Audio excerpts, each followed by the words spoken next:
네, 여러분 안녕하세요. 이삭의 샘 김이삭 목사입니다. 오늘 우리에게 주신 말씀은 예레미야 30장 8절부터의 말씀입니다. 만군의 여호와의 말씀이라. 그날에 내가 내 목에서 그 멍에를 꺾어버리며 내 포박을 끊으리니 다시는 이방인을 섬기지 않으리라. 그들은 그들의 하나님 여호와를 섬기며 내가 그들을 위하여 세울 그들의 왕 다윗을 섬기리라. 여호와의 말씀이니라. 그러므로 나의 종 야곱아, 너는 두려워하지 말라. 이스라엘아, 놀라지 말라. 내가 너를 먼 곳으로부터 구원하고 내 자손을 잡혀가 있는 땅에서 구원하리니 야곱이 돌아와서 태평과 안락을 누릴 것이며 두렵게 할 자가 없으리라. 이는 여호와의 말씀이라. 내가 너와 함께 있어 너를 구원할 것이라. 너를 흩었던 그 모든 이방을 내가 멸망시키리라. 그럴지라도 너만은 멸망시키지 아니하리라. 그러나 내가 법에 따라 너를 징계할 것이요 결코 무죄한 자로만 여기지는 아니하리라. 아멘.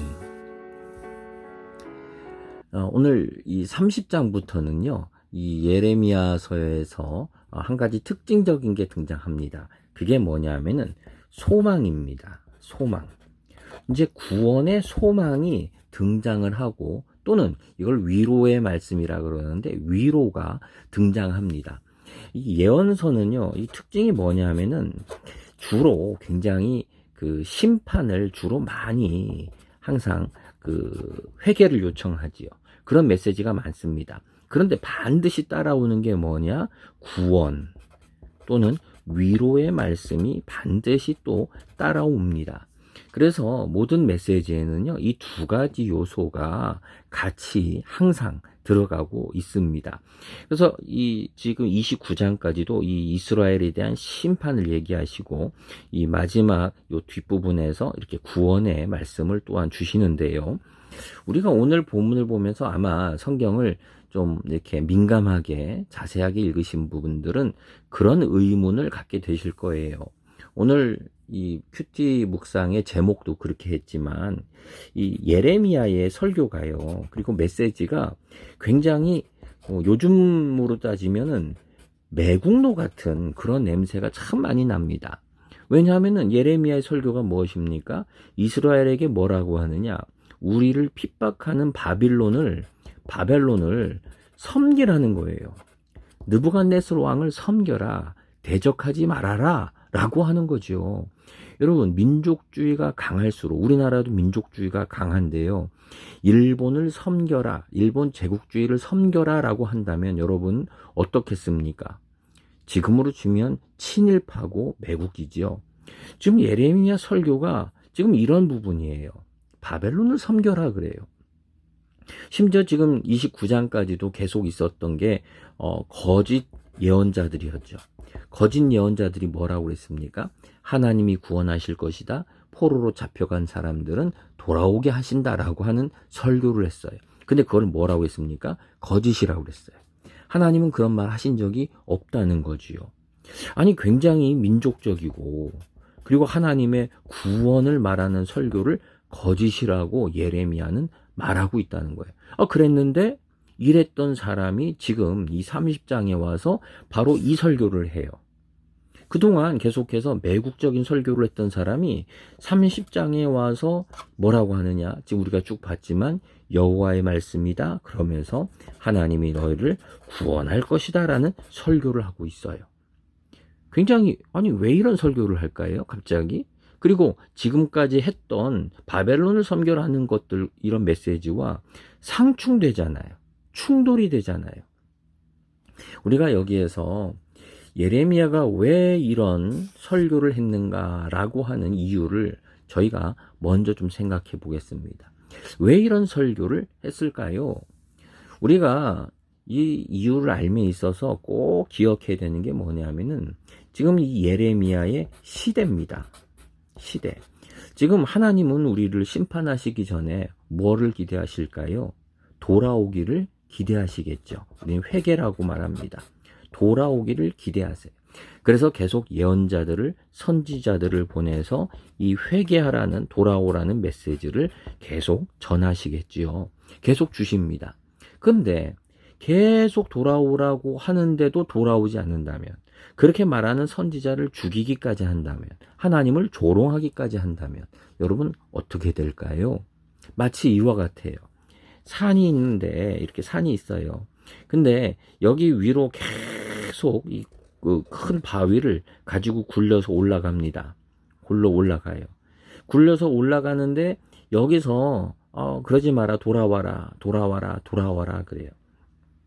근데 좀 다시 그려볼까요? 이렇게 그릴게요. 공이 여기에 있는데 이 바위를 이렇게 굴려가는 거예요. 야, 그쪽 가면 큰일 난다, 떨어진다, 돌아와라, 돌아와라 말해요. 근데 그래도 무시하고 계속 돌을 굴려가요. 그럼 어떻게 되겠습니까? 결국 바위가 떨어지겠지요. 추락을 하는 때가 오는 거예요. 요 지점을 넘어가면은 돌이킬 수 없는 겁니다. 마찬가지예요. 하나님은 우리에게 계속 돌아와라, 돌아와라라는 메시지를 계속 주셔요. 근데 이걸 무시하고 요 지점을 넘어갑니다. 그럼 어떻게 될까요? 남아있는 거는 이 추락하는 것밖에 없어요. 이게 바로 심판이지요. 때가 있다는 거예요. 돌이킬 수 있는 때가 있고 돌이키지 못하는 때가 있어요. 하나님은 이러한 심판이 있기 전에 돌이키기를 너무나 바라세요. 이스라엘이 마지막 이 왕들이 너무 타락했어요. 지도자들이 타락했어요. 돌아오라, 돌아오라 했어요. 돌아오지 않아요. 예레미야는 지금 그걸 보면서 뭐라고 하느냐? 이제는 때가 너무 지나갔다는 거예요. 이제는 돌이킬 수 없다는 거지요.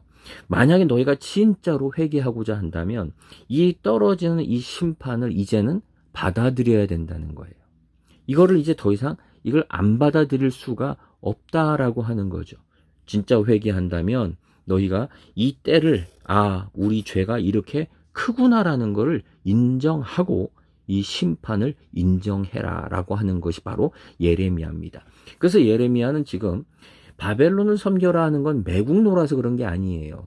지금 이미 하나님의 이 심판이 더 이상 돌이킬 수 없는, 인간의 죄가 돌이킬 수 없는 그 지점을 지나갔다는 것을 알고 지금 하는 말이 바로 이 메시지인 거지요. 그러나 이런 말을 하면서 여기도 말했죠. 심판을 설교하지만 구원을 또 설교합니다. 이 바벨론의 이 심판을 70년을 거치면 그 뒤는 어떻게 됩니까? 회복이 있다는 거예요. 회복이 있다. 그래서 여기에서 계속 말하는 게 바로 이런 부분이지요. 두려워하지 말아라, 놀라지 말아라. 너를 먼 곳, 바로 바빌론이지요. 너를 구원하고, 그리고 너가 잡혀있는 땅에서 너를 구원하겠다. 돌아오게 하겠다. 바로 이것이 하나님의 약속의 말씀인 거지요. 그래서 70년이라는 기간 동안 너희가 이 심판을 감당한다면, 너희들이 지은 죄에 대해서 받아들인다면, 바로 이거는 정화의 기간이죠. 깨끗해지는 기간이죠. 죄를 벗어버리고 이제 깨끗한 심령으로 돌아온다면 너희에게 이제 구원을 약속한다라고 하는 것이 예레미야의 메시지입니다. 저는 이 말씀 보면서 이런 생각이 들어요. 혹시 우리도 너무 늦지는 않은 건가? 지금 계속 돌아와라, 돌아와라 그런 메시지를 계속 받고 있는데, 그럼에도 불구하고 우리는 점점 죄를 향하여 더 나아가고 무시하고, 그리고 심판에 돌이킬 수 없는 심판 가운데 떨어지는 건 아닐까 하는 생각이 드는 거예요. 바로 우리 교회들을 보면서, 또 우리 성도들의, 우리 나의 모습을 보면서 여러분, 이러한 두려움을 우리가 잊어서는 안 될 것입니다. 하나님은 계속 말씀합니다. 돌아와라, 돌아와라. 그런데 우리가 돌이키지 않으면, 한국교회가 이 상황에서 돌이키지 않는다면 여전히 자기 주장만 하며 다투며 하나님께 영광 돌리고 예배하는 것을 아름답게 개혁하고 바꾸지 않는다면, 우리가 계속 여전히 무속적이고 샤머니즘적인 그러한 신앙생활을 계속하게 된다면, 내 욕심을 차리는 것을 더 기뻐한다면, 내가 물질적인 복을 받고 누리는 것이 전부인 것이냐 그렇게 믿고 있다면 우리는 바로 이 심판 앞에 놓여질 것입니다.